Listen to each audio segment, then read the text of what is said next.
లంకను రావణుడు కట్టించలేదని మీరెప్పుడైనా విన్నారా? అవును, మనకు తెలిసిన ఆ స్వర్ణలంకను రావణుడు నిర్మించలేదు. అయితే ఈ లంకను అసలు ఎవరు నిర్మించారో ఈ వీడియోలో తెలుసుకుందాం.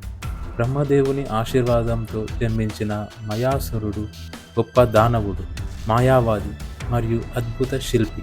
అతడే స్వయంగా సముద్ర ద్వీపంలో బంగారంతో కూడిన నగరాన్ని నిర్మించాడు. ఈ నగరం ఎవరి కోసం నిర్మించాడో ఇప్పుడు తెలుసా? రావణుడి అన్న, ధనదాత అయిన కుబేరుడి కోసం.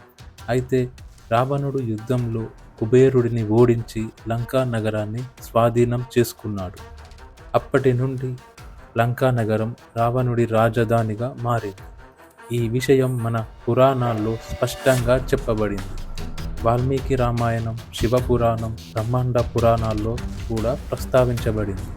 ఈ రహస్యం మీకు ముందుగానే తెలుసా? తెలిస్తే కామెంట్ చేయండి. ఇలాంటి రహస్యాలు కోసం మా ఛానల్ని సబ్స్క్రైబ్ చేయండి.